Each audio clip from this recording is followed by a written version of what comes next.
Béni soit le Seigneur, mon Dieu, mon rocher, qui entraîne mes mains pour le combat, mes poings pour la bataille. Shalom, shalom, et bienvenue à vous sur Best Business Buzz 2022, notre chaîne. C'est une très grande joie de vous retrouver encore. Je suis Gustave, votre humble serviteur, et aujourd'hui nous allons parler, comme vous l'aurez déjà compris, nous allons parler du combat spirituel. Le combat spirituel. Oui, nous allons parler du combat spirituel. Sur cette chaîne Best Business Buzz, nous parlons de Dieu, nous parlons de la nature, nous parlons des business à faire, nous parlons de l'argent. L'argent. Si tu n'as pas d'argent, selon moi, ma croyance, tu ne peux pas adorer Dieu convenablement comme il faut. Voilà. Alors, nous parlons de temps en temps de l'argent, des sources pour trouver de l'argent et vivre convenablement. Et voilà, on dit l'utile avant l'agréable. Vivre convenablement et pouvoir faire les œuvres de Dieu comme il faut. Comme il faut. Nous parlons aussi de la nature. Nous parlons de la nature, des vertus des plantes, des vertus des pierres, des vertus des choses qui nous entourent dans notre environnement. Bienvenue encore.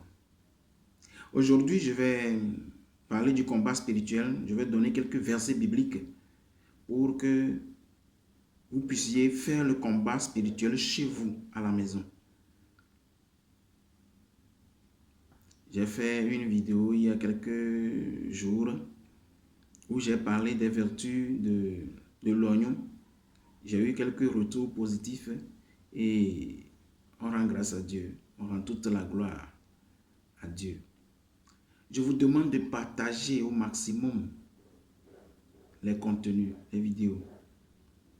Parce que ça peut aider beaucoup de personnes. Vu les retours qui nous reviennent, ça peut aider beaucoup de personnes. Beaucoup de personnes ont besoin de tout ce qui se trouve dans ces vidéos.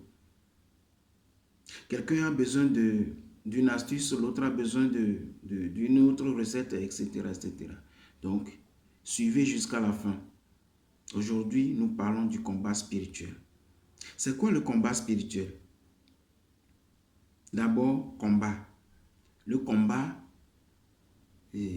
simplement, nous allons dire lutte. Parce que ici, c'est une université populaire. Université populaire, c'est pour tout le monde. Voilà. Donc, terre à terre, nous allons dire lutte. Affrontement. Affrontement. Quand nous parlons d'affrontement, nous supposons qu'il y a deux forces, deux entités. Deux entités, deux forces, deux puissances qui entrent en conflit. Voilà. Je ne sais pas quelle est la puissance que vous combattez, quelle est l'entité que vous voulez combattre, ça dépend de vous. Quel est l'esprit que vous combattez, ça dépend de vous. Mais moi, j'ai l'habitude de dire, le spirituel contrôle le physique. Le spirituel contrôle le physique. Ça veut dire que si je veux de l'argent aujourd'hui et que je n'ai pas l'argent spirituellement, je ne peux pas l'avoir physiquement non plus. Voilà. Si je n'ai pas d'argent spirituellement, je ne peux pas avoir de l'argent physiquement non plus. Voilà. Pour ceux qui sont chrétiens, l'annonce de la naissance de Jésus, ça s'est fait à une femme appelée la Vierge Marie qui a médité dans son cœur pour que cette parole de l'ange prenne chair. Voilà, que cette parole prenne chair en elle et nous a donné Jésus. Donc la parole de Dieu qui est la puissance, qui est une puissance, c'est ce que nous allons utiliser. C'est quelques clés de la parole de Dieu que je vais donner pour faire le combat spirituel. Donc le combat, c'est une lutte, c'est un affrontement, c'est un conflit. Voilà. Spirituel, ça veut dire que ce n'est pas avec nos yeux charnels que nous pouvons voir ce qui se passe réellement quand nous prions. Mais il faut plutôt aller dans le royaume spirituel, dans le monde spirituel, pour savoir ce qui se passe. Voilà. Et là, si tu n'as pas la grâce, il y a des gens qui ont la grâce de voir spirituellement. Il y a des gens qui ont la grâce de sentir les choses spirituelles, d'avoir un ressentiment, de sentir les choses spirituelles et de savoir que il y a telle chose qui se passe, telle chose doit se passer, ou bien quelque chose est en train de s'accomplir. Voilà. Donc, c'est ça. Nous parlons du spirituel, le combat spirituel, comme ce qui contrôle le spirituel, c'est le spirituel qui précède et c'est lui qui contrôle. Donc, nous commençons avec le combat spirituel. Le combat spirituel, c'est la pièce maîtresse. Donc, combat, lutte, spirituel, ce qui n'est pas physique, ce qu'on ne peut pas voir avec nos yeux charnels, comme ça, ces yeux-là, on ne peut pas voir avec.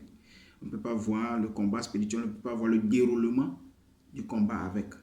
Donc, combat spirituel suppose un affrontement qui se passe dans le monde spirituel.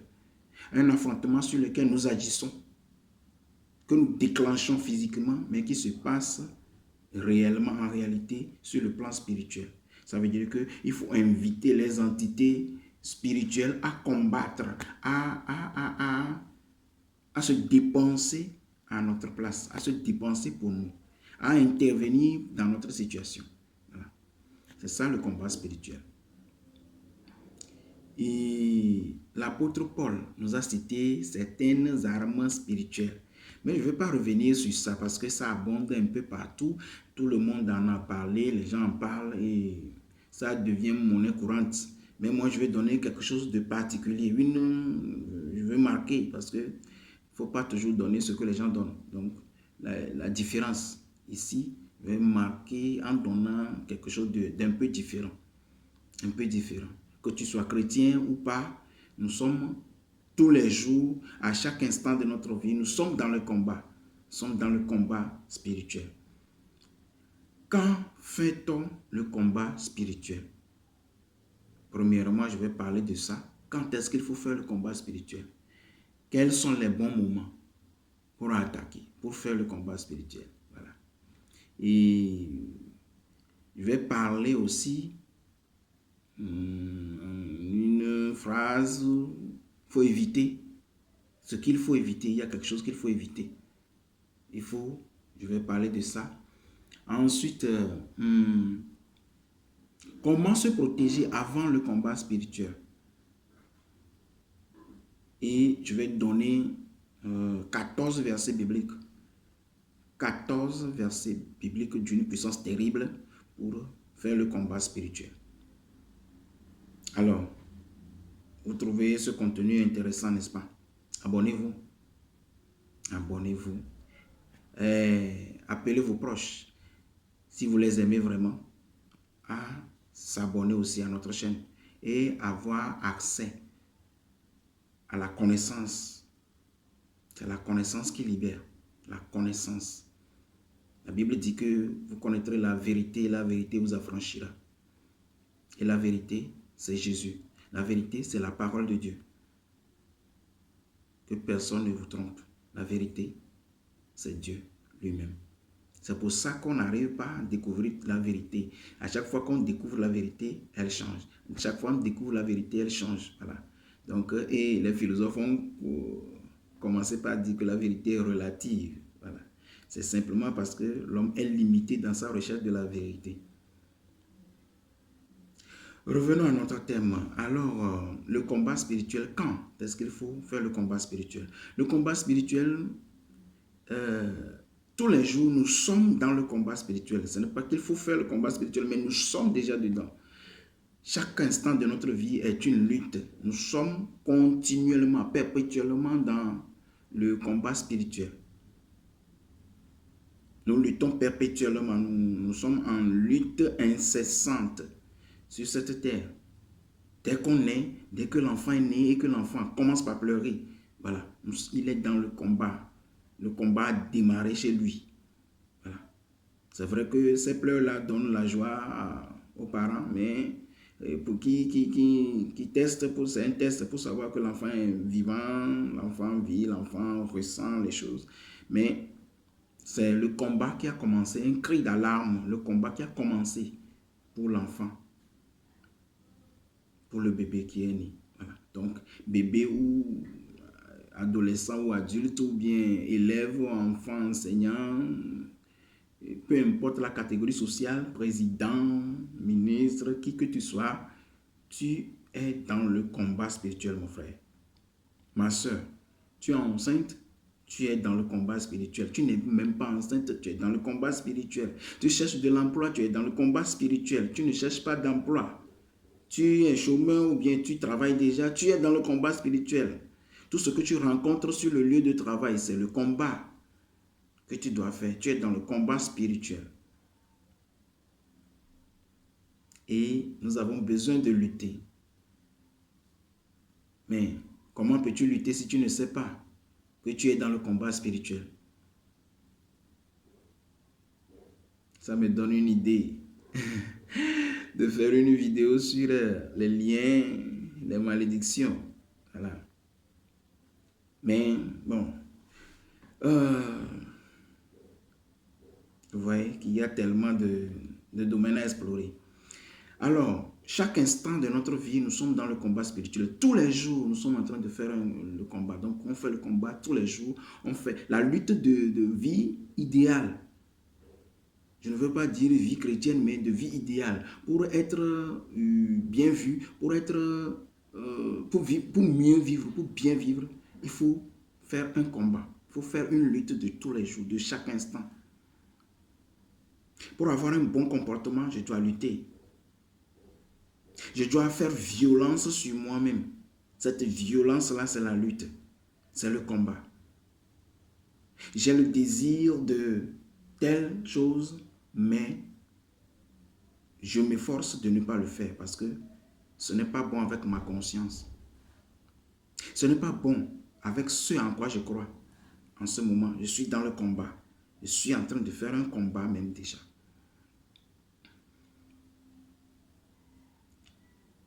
Mais il y a des heures appropriées pour le combat spirituel. Les heures appropriées pour le combat spirituel, ceux qui sont initiés, ceux qui font des prières de combat spirituel vous diront qu'il faut faire le combat spirituel à 2 temps. Dans notre journée de 24 heures, c'est à 2 moments précis dans la journée. Le premier moment, c'est à midi. Midi tapant, vous vous lancez dans le combat spirituel. Midi. À midi, se lance dans le combat spirituel. Midi, 12 heures. 12 heures, oui. Vous vous lancez dans le combat spirituel. Il y a une autre plage horaire qui est propice pour le combat spirituel. Généralement, les gens parlent de minuit, mais en fait, le combat spirituel commence à 21 heures pour finir vers 2 heures du matin. 21 heures pour finir à 2 heures du matin. Voilà. Donc, ce sont des heures dont nous allons parler par après. Mais sachez que le combat spirituel, c'est dans ces plages qu'il faut faire le combat spirituel. Élie, pour donner un exemple, Élie dans la Bible, il a dit, au moment où les prophètes de Baal, Élie et les prophètes de Baal, tout le monde connaît cette bataille-là qui a eu lieu. Peu importe si c'est une histoire vraie ou pas, peu importe si on y croit ou pas, Mais il y a un détail. Moi, j'aime les détails dans la Bible. Parce que nous lisons la Bible, tout le monde lit la Bible, beaucoup de personnes lisent la Bible, même les magiciens lisent la Bible, les féticheurs lisent la Bible, tout le monde lit la Bible. Les gens l'appellent même recueil d'histoire. Voilà. Mais le détail dont je parle, c'est que au moment où les prophètes de Baal priaient, Élie n'a pas prié, Élie attendait. Il attendait que l'heure du sacrifice sonne. Et on dit, à l'heure du sacrifice de l'après-midi ou bien à l'heure du sacrifice du soir, c'est à l'heure là que Élie a commencé par prier. Il a invoqué Dieu et la réponse a été immédiate. Mon frère, ma soeur, la réponse a été immédiate. C'est pour ça que à ces heures que je viens d'indiquer, repassez la vidéo, repassez, rejouez à chaque fois. Les heures là, ce sont des détails. Il faut les marquer. Il faut prier à ces heures-là. C'est à ces heures-là même que les gens sont fatigués. Il y a le silence, le calme est là. Vous priez à ces heures-là. Vous allez obtenir gain de cause très rapidement.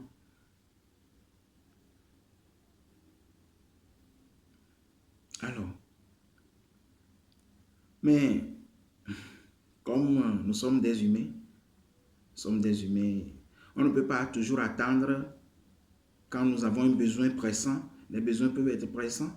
On ne peut pas toujours attendre les moments là, à ces heures-là pour prier. Donc, c'est ce qui fait qu'on peut, ou bien on doit ajouter quoi? L'heure, à n'importe quelle heure, on peut commencer le combat. Dès que le besoin se fait sentir, Dieu est là. Dieu est toujours disponible à nous écouter. À nous écouter. Donc, voilà, ce qui me fait passer à la deuxième partie de cette vidéo. La deuxième partie ou bien la troisième partie, c'est éviter les choses à éviter. Dans le combat spirituel, moi, il y a beaucoup de choses à éviter, mais je vais mettre un accent particulier sur les erreurs que nous les chrétiens nous faisons. Tous ceux qui font le combat spirituel, ils appellent le nom des divinités, les noms des choses qu'ils bannissent, etc., etc. Mais c'est de l'ignorance en fait. Le nom, quand vous appelez le nom, ça a lien avec l'invocation en même temps. Ceux qui sont un peu âgés peuvent comprendre. Ceux qui sont initiés peuvent comprendre aussi. Quand vous appelez le nom de quelqu'un, vous l'invoquez en même temps. Quand vous appelez le nom de quelqu'un, quand je dis Jésus, par exemple, c'est que j'ai appelé Jésus à être avec moi en même temps. Que ce soit en pagaille ou pas, il est là. Il a écouté. Voilà. C'est de la même manière, nous sommes des dieux. Nous sommes des dieux. Exode chapitre 7, verset 1er, voilà. Un psaume aussi, là. Psaume 15, je crois, ou bien, qui le dit. Exode, je m'en rappelle très bien. Dieu dit à Moïse, je te fais roi pour Pharaon. Voilà. Je te fais roi pour Pharaon. Et roi, non, pardon, c'est pas roi. Hein. Je te fais Dieu pour Pharaon. Je te fais Dieu, c'est bien écrit, noir sur blanc. Je te fais Dieu pour Pharaon. Voilà. Ça veut dire que Dieu, si tu connais la signification de Dieu et la signification de Pharaon, Pharaon, c'est toutes les montagnes, toutes les difficultés, tout ce que tu as comme blocage, tout ce que tu as comme barrière devant toi. Quand on dit je te fais Dieu pour Pharaon, ça veut dire que tu es devenu Dieu, tu es devenu celui qui peut déplacer, celui qui peut bouger, celui qui peut bousculer, celui qui peut écraser, tout ça. Voilà. C'est ça que tu es devenu. Nous sommes des dieux. Donc quand on appelle le nom de certaines des divinités, Mami Mata, quoi, l'esprit de serpent, l'esprit de quoi, je vous bannis, je vous... Ce n'est pas ça. Ce n'est pas ça. Selon moi, le combat spirituel, ce n'est pas ça. Ou du mieux, ça ne s'arrête pas là.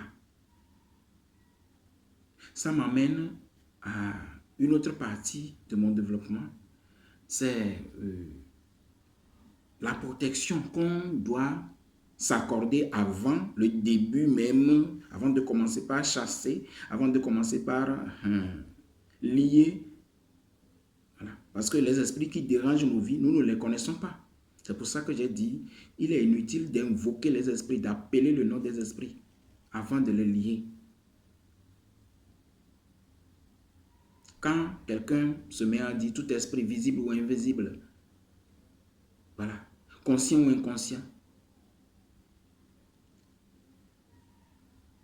je vous lis et vous envoie au pied de la croix de Jésus. Ça là, par exemple, c'est une prière de combat spirituel. Ça, c'est un petit exemple que je viens de donner. Voilà. Je n'ai pas prononcé le nom d'une entité. Et l'entité ne viendra pas me déranger ou déranger mes affaires. Ça, c'est un point. Mais non pas parce que j'ai peur d'une entité, non. Pas du tout. Ça n'a rien à voir. Mais je ne l'ai pas appelé. Il n'a pas le droit. Voilà. C'est des lois spirituelles. Il n'est pas appelé. Il n'a pas le droit. Mais quand vous ouvrez une brèche pour lui, une porte pour lui, il a le droit. Il prend ça comme droit. Et il intervient dans ta vie.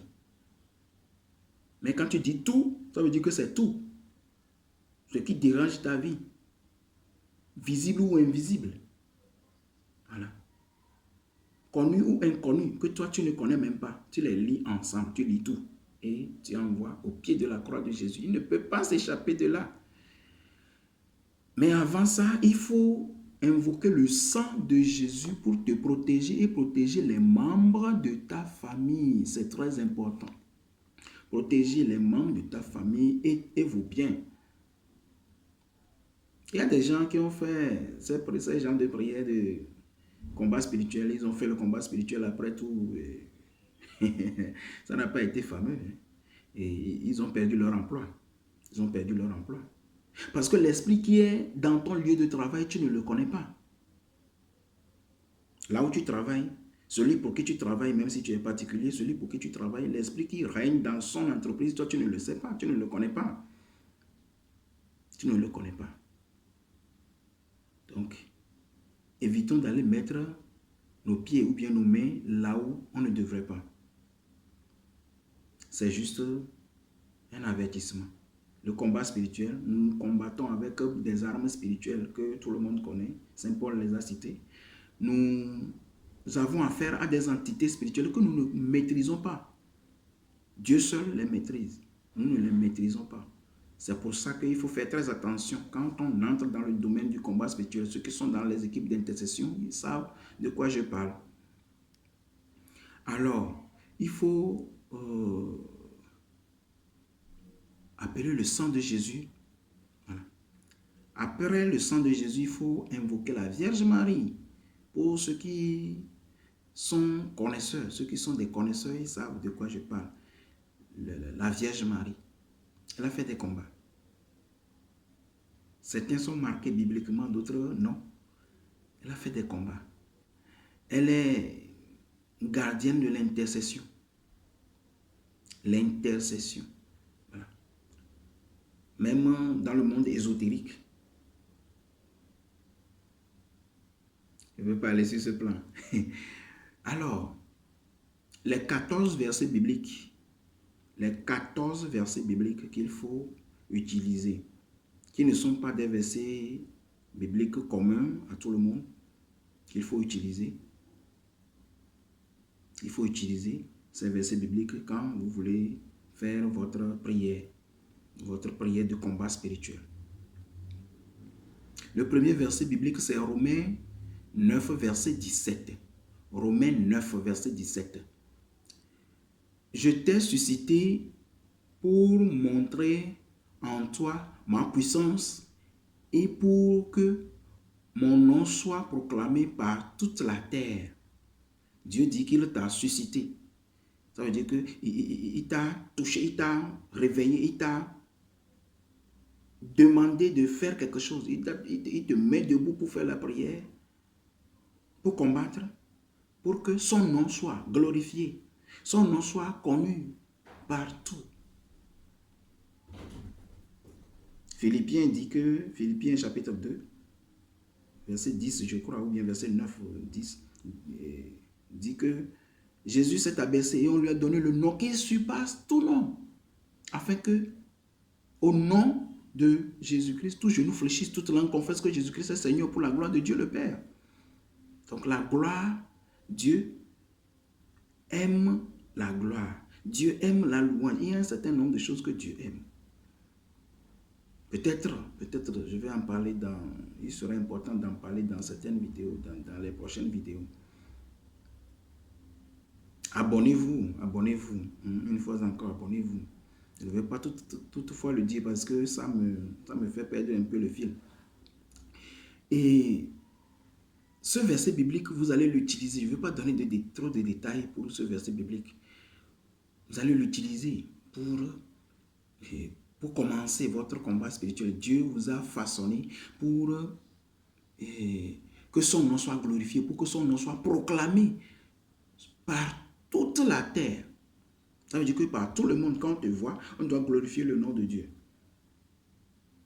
Et si ça n'arrive pas jusqu'à présent, ça veut dire que il y a quelque chose qui ne va pas dans ta vie. Isaïe 54, verset 17. Toute arme fabriquée contre moi, ou bien forgée contre moi, j'ai dit moi, je dis toujours moi, parce que c'est comme ça doit se passer. C'est comme ça doit se passer dans le combat spirituel.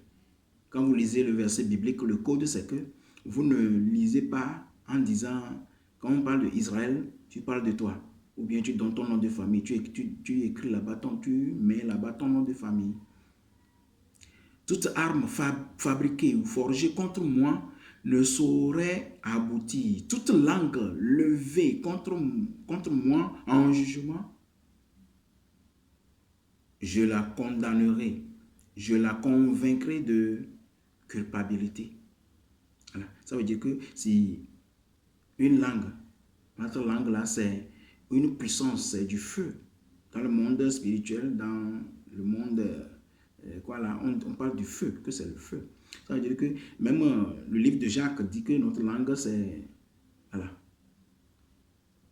une lame tranchante que nous lançons. Quand nous lançons ça, quand nous disons, toutes les paroles qui sortent de nos bouches sont des semences. Ça finit par pousser. Et Jésus a dit que tout ce que vous lirez sur la terre sera lié dans le ciel. Tout ce que vous délirez sur la terre sera délié dans le ciel. Voilà. Donc, c'est par la parole. Dieu même a créé le monde par la parole. Donc, c'est ça. Toute langue qui se lève contre moi sera convaincu de culpabilité. Ça veut dire que lui-même se ressentira coupable. Ça, c'est comme une protection, un cercle de protection autour de moi. Dans la pratique, vous mettez moi à la place de toi. Dans les écrits bibliques. Voilà. Mais je ne vais pas faire le reste comme ça. Jacques chapitre 4, verset 7. Soumettez-vous donc à Dieu. C'est-à-dire qu'on se met sous la coupole de Dieu, sous le parapluie de Dieu. Résister au diable, c'est la deuxième partie. Première partie, se soumettre à Dieu. Première condition, ça, se soumettre à Dieu. Deuxième condition, résister au diable. Comment peut-on résister au diable sans la puissance de l'Esprit Saint, sans l'aide de Dieu, sans la grâce de Dieu? Ce n'est pas possible. Donc, résister au diable et il fuira loin de vous. Ça veut dire que quand toi-même tu résistes au diable, ça veut dire qu'avant de faire un combat spirituel, avant de te lancer dans un combat spirituel, c'est que quelque part, toi-même, tu t'es analysé. Le péché, les péchés mignons, tout ce qui te plaît, tu as envie de les abandonner, mais ça te plaît. Tu es heureux de les faire. Pour certains qui ont fait des partages avec moi il y a eu un temps, je suis dans ce travail-là, ça fait presque 21 ans. Je suis encore très jeune, non? Les apparences sont trompeuses, n'est-ce pas? Oui. On rend toute la gloire à Dieu. Les gens se masturbent et ils n'arrivent pas à abandonner, ils n'arrivent pas à laisser.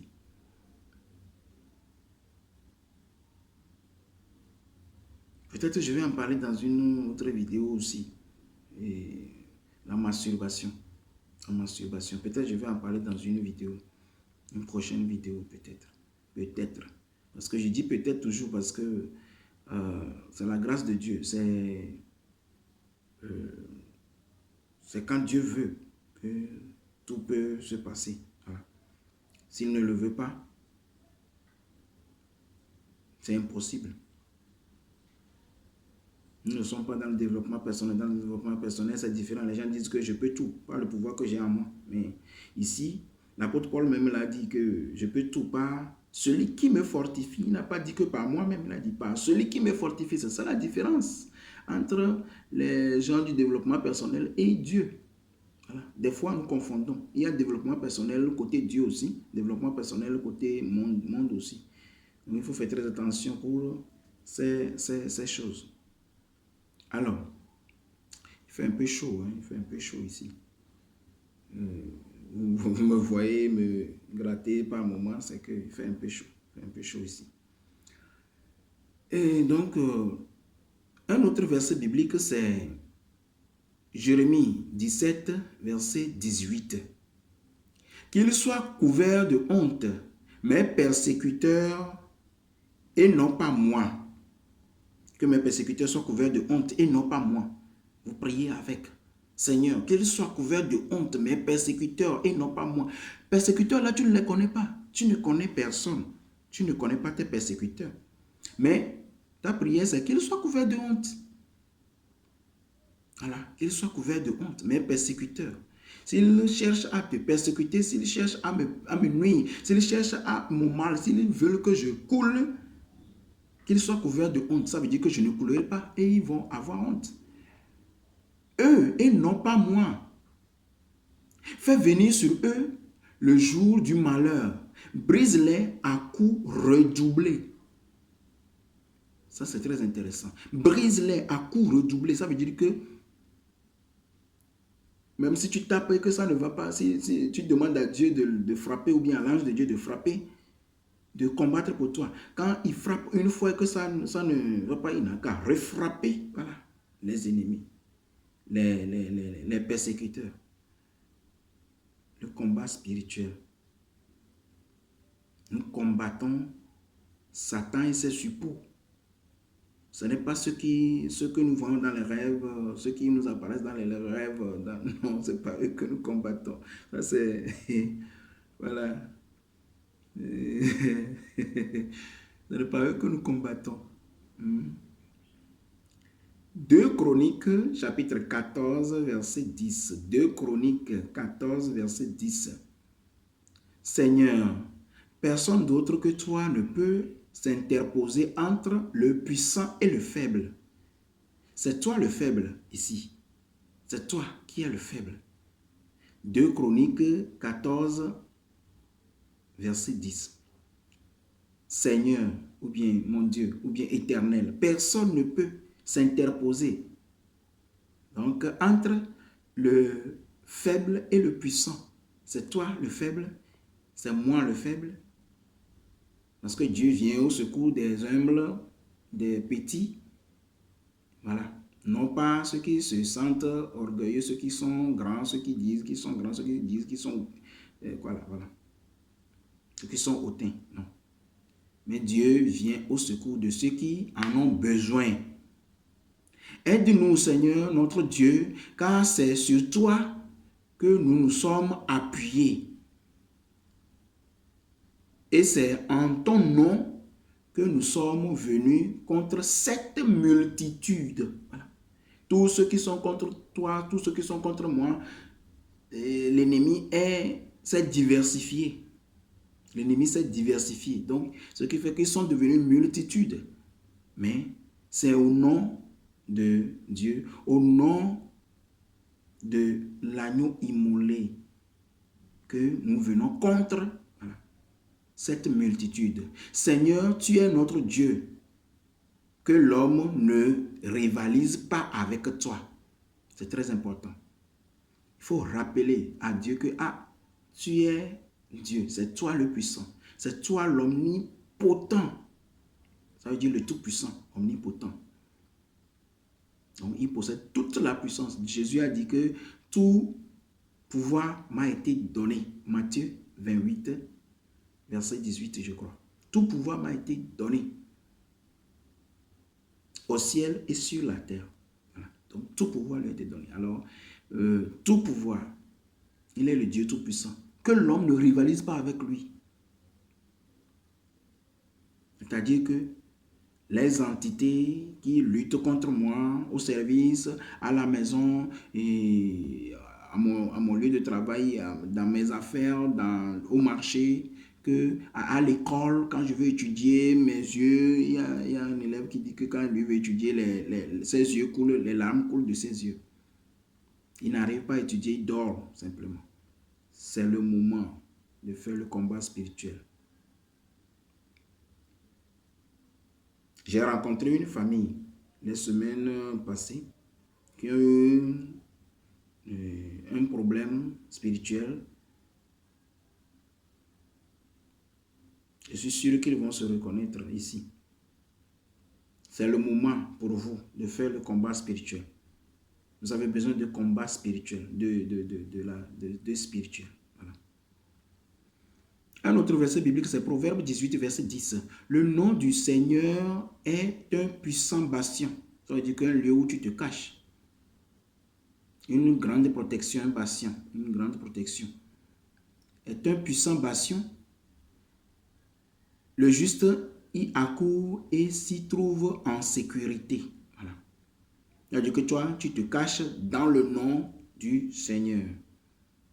David, en prenant ses pierres pour le combat avec Goliath, a dit que c'est au nom de l'Éternel des armées que lui, il va contre Goliath. Et un coup KO.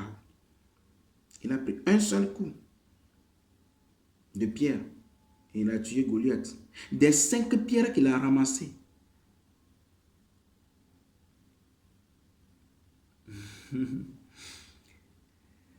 Psaume 27, verset 1 à 3. Psaume 27, verset 1 à 3. Le Seigneur est ma lumière et mon salut. De qui aurais-je peur?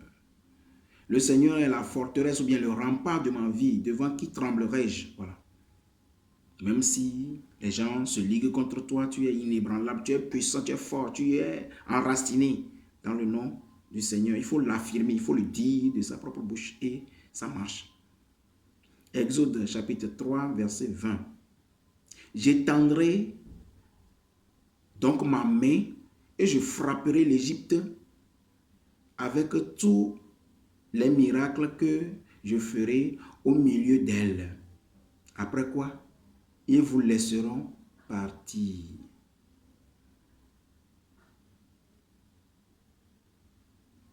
Vous vous rappelez de l'histoire de Moïse et de Pharaon. Voilà. J'ai dit tout à l'heure que Dieu a dit, je te fais Dieu pour Pharaon. Donc, Dieu dit, j'étendrai la main, je frapperai et ils vous laisseront partir, vous laissera partir. Ce sont de puissants versets bibliques. Exode 15, verset 16. Ta droite, Seigneur, éclatante de puissance, ta droite, Seigneur, fracasse l'ennemi. Que ta droite fracasse l'ennemi dans ma vie, fracasse l'ennemi qui me dérange dans mon travail. Que ta droite fracasse l'ennemi qui gêne mes entreprises. Que ta droite fracasse l'ennemi qui gère mon commerce. Que ta droite fracasse l'ennemi qui me dérange dans mon apprentissage. Que ta droite fracasse l'ennemi, ta droite puissante, Seigneur, fracasse l'ennemi visible ou invisible. L'ennemi que je connais et l'ennemi que je ne connais pas. Au nom de Jésus-Christ de Nazareth. Amen. Josué chapitre 10, verset 11. Josué 10, verset 11. Le Seigneur lança des cieux contre eux de grosses pierres jusqu'à Azeka. Et ils moururent.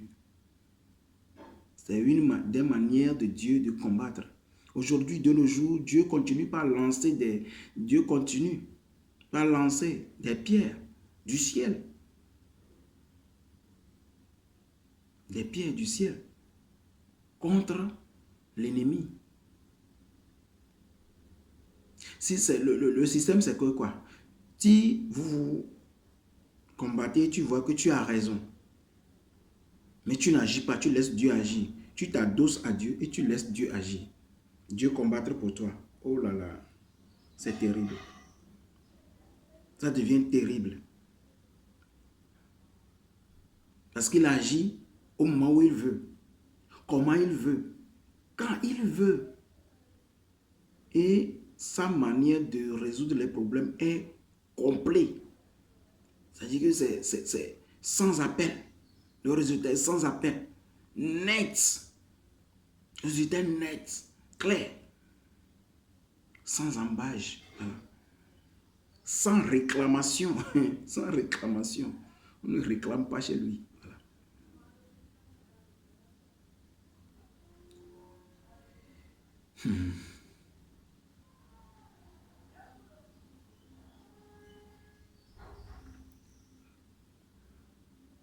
Psaume 144, verset 1. Béni soit le Seigneur, Psaume 144, verset 1. Béni soit le Seigneur, mon rocher, qui entraîne mes mains pour le combat, mes poings pour la bataille. Il est mon allié, ma forteresse, ma citadelle, mon rempart et mon libérateur. Mon bouclier, ça veut dire que quand on lance quelque chose contre toi, Dieu est ton bouclier. Dieu prend. Dieu prend à ta place. Ça ne t'atteindra jamais, c'est contre lui. Et je me réfugie près de lui. Il range mon peuple sous mon pouvoir.